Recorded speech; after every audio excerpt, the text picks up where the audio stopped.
Este é o nosso canal Virado na Consciência, sou Ricardo Ferreira, este é o quadro Literatura que está falando desse livraço aqui, Cartas de um Diabo a Seu Aprendiz, de C.S. Lewis, parte 3. Vamos lá?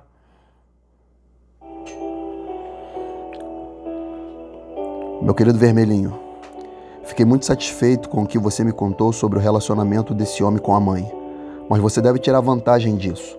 O inimigo irá trabalhar de dentro para fora, gradualmente, corrigindo a conduta do paciente cada vez mais pelo novo padrão. E pode ser que ele mude o seu comportamento em relação à senhora idosa a qualquer momento. Seria bom que você entrasse em cena antes. Mantenha-se em contato íntimo com o nosso colega Maldade Pozo, que está encarregado da mãe. E construam um hábito consistente de irritação mútua, de pequenas azucrinações diárias. Os seguintes métodos são de grande ajuda. Essa aqui é a minha primeira abordagem. Note, perceba que Maldonado, o diabo, na literatura de C.S. Lewis, ele instrui ao Vermelhinho, seu aprendiz, que ele trabalhe na irritabilidade, que ele trabalhe nas azucrinações diárias, nas pequenas coisas, para que o paciente ele venha ali ter um litígio relacional com a sua mãe, a senhora idosa aqui na literatura de Lewis. Então o diabo ele quer destruir isso, o padrão e o dever de honra e obediência dos filhos aos pais. Mas o padrão divino não é isso. O padrão bíblico é, Efésios 6:1 em diante diz: vós filhos, sede obediente a vossos pais no Senhor, porque isto é justo. Honra teu pai e a tua mãe, que é o primeiro mandamento com promessa, para que te vá bem e vivas muito tempo sobre a terra. Colossenses 3:20, a Bíblia diz: vós filhos, obedecei em tudo a vossos pais, porque isto é agradável ao Senhor. Provérbios 15:20 diz: o filho sábio alegrará seu pai, mas o homem insensato despreza a sua mãe. Então é isso que o diabo ele quer fazer. O diabo ele quer trazer a contenda, o diabo ele quer trazer o litígio, o diabo ele quer trazer a irritabilidade, o diabo ele quer trazer a divisão, o diabo ele quer trazer o ódio mútuo. O diabo ele quer desfazer até a referência da honra. Da honra. Então nós devemos ficar atentos. Continuando, ele vai falar dos seguintes métodos que o Vermelhinho deve aplicar. O primeiro dele é: mantenha a mente dele focada na vida interior. Ele pensa que a sua conversão é algo que ocorreu dentro dele e que sua atenção, por isso mesmo, está voltada para os estados atuais do seu próprio espírito, ou antes, para a aversão muito expurgada deles, que é tudo o que você deve permitir que ele veja. Encoraje isso. Mantenha a mente dele longe dos deveres mais elementares, direcionando-a para os mais avançados e espirituais. Agrave essa característica mais humana, mais útil de todas. O horror e a negligência ao óbvio, você deve levá-lo a uma condição em que ele possa praticar o autoexame por uma hora sem descobrir nenhum desses fatos sobre si mesmo, que são perfeitamente claros para qualquer um que já viveu na mesma casa que ele ou trabalhou no mesmo escritório. Segundo ponto.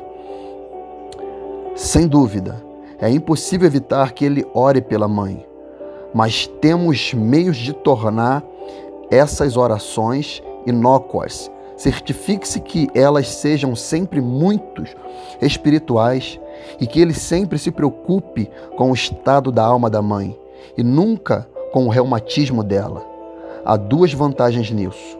Em primeiro lugar, sua atenção ficará concentrada no que ele considera serem os pecados dela, pelo que, com um pouco de orientação da sua parte, ele poderá ser induzido a considerar pecado as ações da mãe que julga inconvenientes ou irritantes.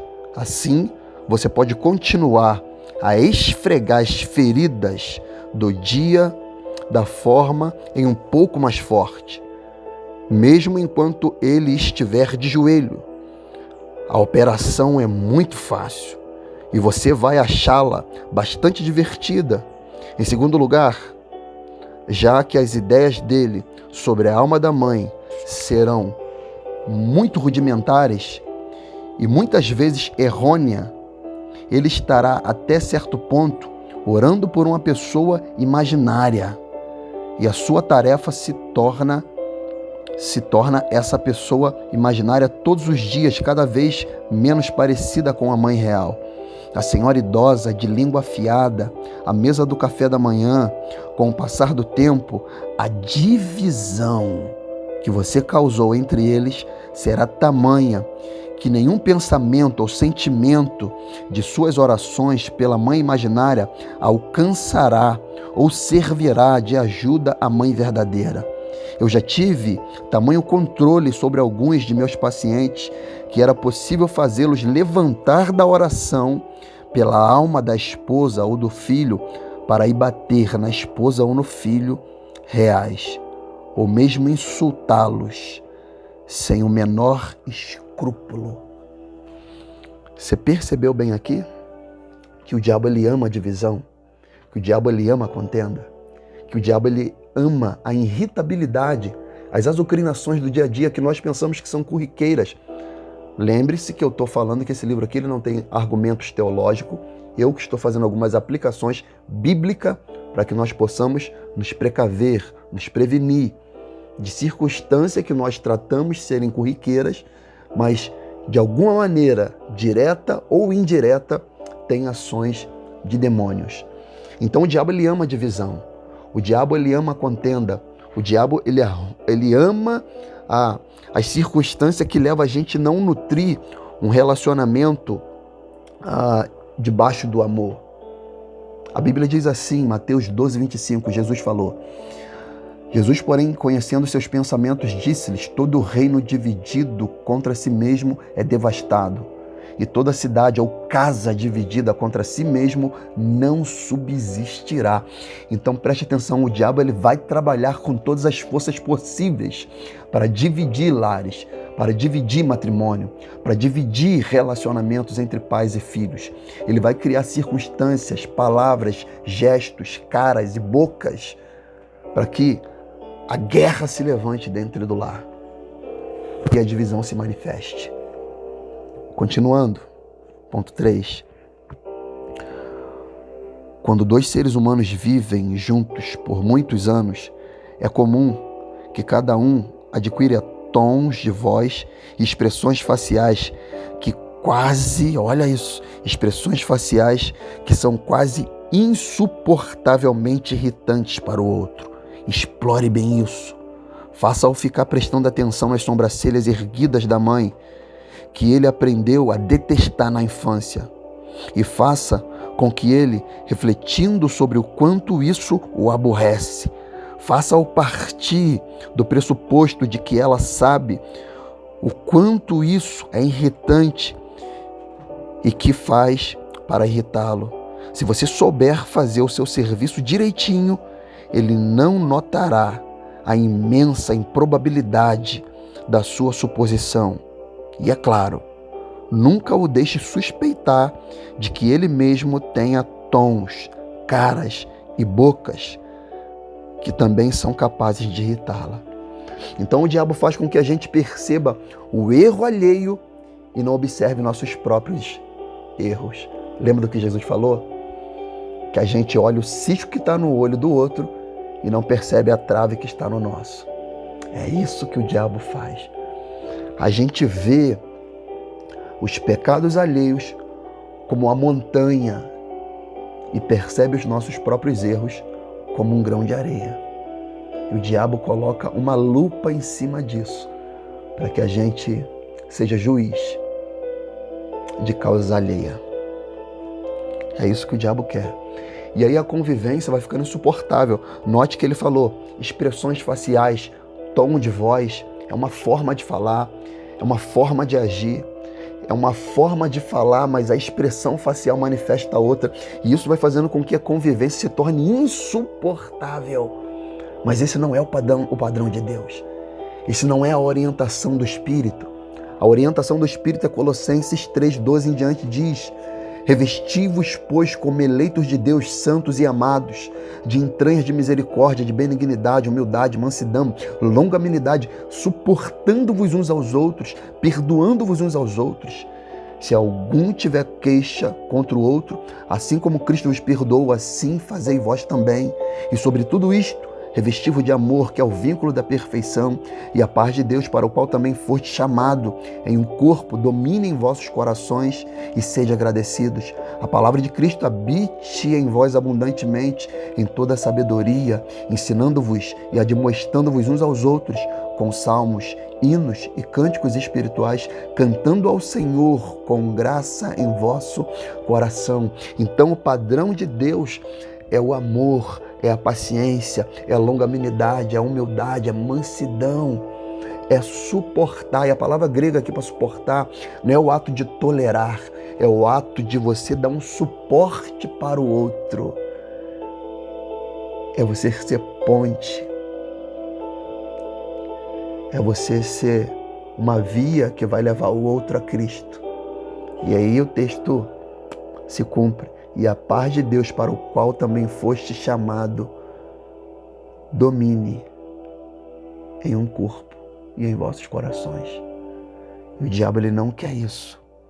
O diabo, ele quer que o relacionamento entre filhos e pais, maridos e esposa, seja um padrão de ira, de contenda, de peleja. Nesse daqui, ele fala para que a irritabilidade reine no lar. E isso acontece, amado. Corriqueiramente, isso acontece. Mas as pessoas têm o perfil de falar: ah, não, é a minha característica emocional, é o meu padrão, entendeu? Ah, eu tô nervoso, eu tô estressado. Mas abrindo esses precedentes emocionais, a gente acaba dando lugar ao diabo. Efésios 6:4, a Bíblia diz: e vós, pais, não provoqueis a ira a vossos filhos, mas criai-os na doutrina e demonstração do Senhor. Você já viu o tipo de pai que irrita o filho? Você já viu o tipo de mãe que perturba o filho? Até que ele fique irritado, até que ele fique perturbado. É aquele tipo de pai e de mãe que, ao invés de saber como falar no tom de voz, a palavra adequada, ele fala para ferir, ele fala para impor, ele fala para causar estresse, ira. E acaba desanimando a criança.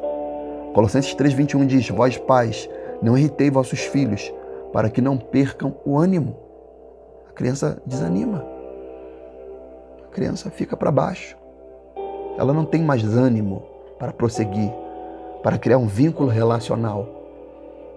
Porque dentro do lar há uma mãe, há um pai rixoso, uma mulher estressada, uma mulher briguenta, uma mulher que não sabe se posicionar, não sabe como falar, não sabe utilizar o tom de voz adequado, não tem sabedoria nas palavras. Causa contenda, amado. Ninguém suporta pessoas assim. Pessoas que são irritadas, nervosas, estressadas, que quando chega você já sente aquele ambiente pesado, carregado. Provérbios 21 diz assim, Provérbios 21:19, é melhor numa terra deserta do que com uma mulher rixosa e iracunda. O sábio está falando, é melhor morar no deserto, onde não tem água, onde não tem teto para proteger do sol, onde não tem um teto para proteger do frio, do que ficar numa casa com uma mulher rixosa e briguenta. O sábio continua dizendo em Provérbios 21:9, é melhor morar só, no fundo de um quintal, do que dentro de uma mansão com a mulher murmuradora e briguenta. Tem noção do que é isso, amado? Tem noção do que é isso? Olha o que a Bíblia diz, amado. Como a mãe deve ser, como a esposa deve ser. Provérbios 14:1. Toda mulher sábia edifica a sua casa, mas a tola derriba com as suas mãos. Por que derruba com as mãos? Porque a boca fala do que o coração está cheio, e verbaliza, e fala, e constrói, e acusa, e irrita, e reclama. Nada tá bom, nada presta, o homem não presta, o filho não presta, tudo é mal, tudo é ruim. O dia tá azul, mas para ela tá nublado. Tá comendo, mas como não se estivesse comendo. Ela destrói, ela derruba. Mas a sábia não. A sábia edifica, a sábia constrói, a sábia elabora, ela cria, ela agrega, ela traz, ela aconselha, ela traz paz, consolo. É a mulher sábia, a mãe sábia, virtuosa. Provérbios 31, 25 diz em diante: a força e a glória são as suas vestes. Rir-se do dia futuro, abre a boca com sabedoria, e a lei da beneficência está na sua língua. Olha pelo governo, e de sua casa não come o pão da preguiça, ou seja, uma mulher trabalhadora. Levanta-se seus filhos e clamam-na bem-aventurada, como também o seu marido, que louva dizendo: muitas filhas agiram virtuosamente, mas a todas é superior. Enganosa é a graça e vaidade, a formosura, mas a mulher que teme ao Senhor, essa será louvada. Parece que está em extinção, mas ainda existe. Ainda é possível ser assim. 1 Timóteo 3:11 diz: da mesma sorte as mulheres sejam honestas, não maldizentes, sóbrias e fiéis em tudo. Não maldizentes. Tito 2:3 em diante diz: as mulheres idosas, semelhantemente, que sejam sérias no seu viver, como convém, a santas, não caluniadoras, não dadas a muito vinho, mestras no bem, para que ensine as mulheres novas a serem prudentes e amarem seus maridos e amarem seus filhos, a serem moderadas, castas, boas donas de casa, sujeitas a seu marido, a fim de que a palavra de Deus não seja blasfemada. Amar o marido, depois amar o filho. Tem mulher hoje que ama mais o filho do que o próprio marido, porque diz que filho é para sempre. A Bíblia não diz que filho é para sempre. A Bíblia diz que o casamento é para sempre. O que uniu Deus, o homem não separa. O que Deus uniu não separa o homem. Então as pessoas estão invertendo os valores, amado. Invertendo. Continuando aqui. Como ele não pode ver ou ouvir a si mesmo, isso é fácil de conseguir. Quarto ponto. Na vida civilizada, o ódio doméstico usualmente se expressa dizendo coisas que pareciam bem inofensivas no papel. As palavras em si não são ofensivas, mas que, ditas naquele tom de voz ou naquele momento, não estarão longe de parecer um tapa na cara. Você já parou para prestar atenção que tem palavras que doem mais do que se fosse um tapa ou um soco? Palavras que magoam, palavras que deixam pessoas depressivas. Continuando. Para manter esse jogo em andamento, você e o maldadiposo devem cuidar para que cada um desses tolos tenham 2 pesos e 2 medidas. Seu paciente deve demandar que todos os seus pronunciamentos sejam tomados literalmente e julgados simplesmente com base nas palavras reais. Ao mesmo tempo, ele deve julgar todos os pronunciamentos da mãe com interpretação mais completa e supersensível do tom, do contexto e da intenção suspeita. Ela deve ser encorajada a fazer o mesmo com ele. Assim, eles podem sair de toda a briga convencidos, ou bem perto de estarem convencidos de que eles são os inocentes da história. Você já viu aquela situação? Eu tô certo. Você conhece bem esse tipo de coisa. Basta perguntar quando o jantar ficará pronto, que ela logo tem um chilique. Uma vez que esse hábito estiver bem consolidado, você terá a proeza, você terá a prazerosa situação em que um ser humano diz coisas com o propósito expresso de ofender. Ainda assim, queixa-se quando é ele o ofendido. Enfim, conte-me algo sobre o posicionamento religioso da velha senhora. Será que ela está com alguma espécie de ciúme do novo fator na vida do filho? Ou, no caso, sentindo-se ofendida pelo fato de ele aprender com os outros, a tão tarde, aquilo que ela acha que deu a ele a oportunidade de aprender na infância? Será que ela sente que ele está fazendo muito fuzuê em torno disso? Ou que ele está aceitando tudo tranquilo demais? Você se lembra do irmão mais velho da história do inimigo, não é mesmo? Com carinho, seu tio Maldonado.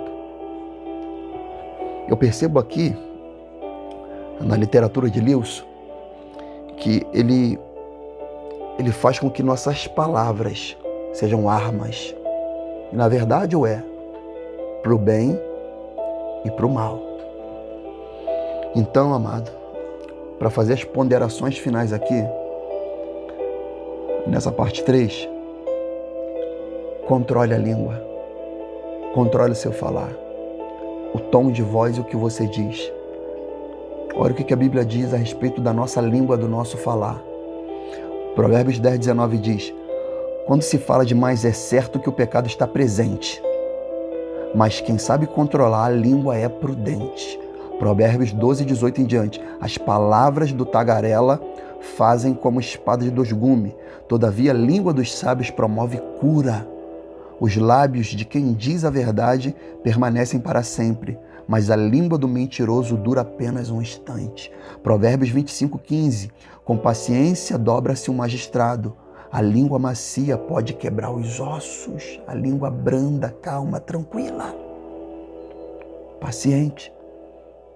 Tiago 1:26, a Bíblia diz: se alguém se considera religioso, mas não refreia sua língua, engana-se a si mesmo. Sua espiritualidade não tem valor real algum. Tiago 1:19 em diante diz: assim, meus queridos irmãos, tende estes princípios em mente. Toda pessoa deve estar pronta para ouvir, mas tardio para falar, lento para se irar, porque a ira do ser humano não é capaz de produzir a justiça de Deus. Você percebeu a capacidade, o poder da nossa língua? Ontem, na oportunidade, eu aprendi isso no seminário.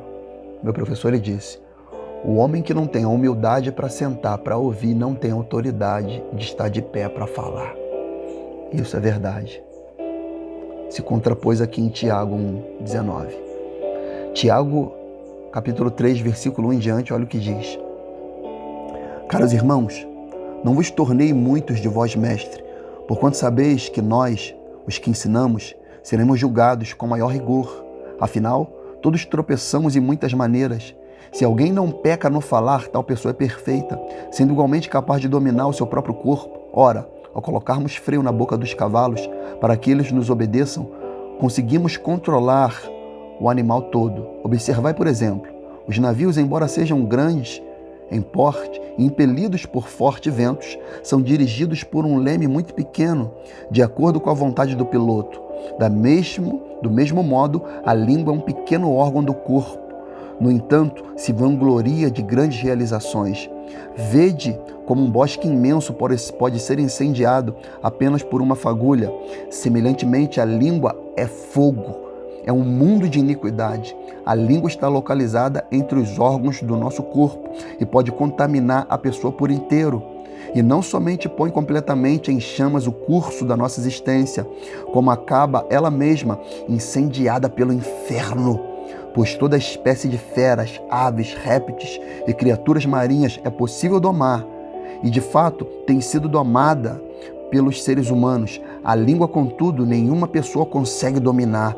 É um mal incontrolável, cheia de veneno mortal. Com a língua bendizemos o Senhor e Pai, porém com ela amaldiçoamos nossos semelhantes, criado à imagem de Deus. Da mesma boca procedem bênção e maldição. Meus queridos irmãos, isso não está certo. Acaso pode uma mesma fonte jorrar água potável e água salobre? Ora, meus irmãos, é possível uma figueira que produz azeitona ou uma videira figos? Assim também, uma fonte de água salgada não pode jorrar água doce. Salmo 39:1 diz: Eu disse, vigiarei a minha conduta e não pecarei em palavras, porém mordaça em minha boca, enquanto os ímpios estiverem na minha presença. Cuidado com a sua boca. Palavra de Jesus, eu termino aqui. Mateus 12:36 em diante. Mas eu vos digo que toda palavra ociosa que os homens disserem hão de dar conta no dia do juízo. Porque por tuas palavras serás justificado e por tuas palavras serás condenado. É isso que o diabo quer. Fazer a gente ser agressivo em palavras, fazer a gente ferir pessoas, fazer a gente disseminar contenda, fazer a gente disseminar divisão, fazer a gente caluniar, fazer a gente falar mentiras, fazer com que a nossa língua seja um mundo de iniquidade, seja um órgão inflamado pelo inferno. Mas a palavra de Deus, ela vem para purificar, para salvar, para redimir. E se você tem esse tipo de pecado, eu clamo a Deus que você ore agora nessa hora, suplique ao Espírito Santo, assim como o profeta Isaías pediu, orou, se humilhou, reconheceu a soberania, a grandeza de Deus. A Bíblia diz que um anjo tirou uma brasa do altar do Senhor e pegou como Atená e queimou a língua, a boca do profeta, porque o pecado do profeta estava na língua. E ele foi purificado, foi limpo, foi salvo, foi redimido e se tornou um poderoso profeta de Deus. Que de alguma maneira essa literatura aqui e os argumentos bíblicos e teológicos possa ter te ajudado, cooperado para o seu elevo espiritual. Pense nisso e fique na paz. Que na paz eu estou. Fui!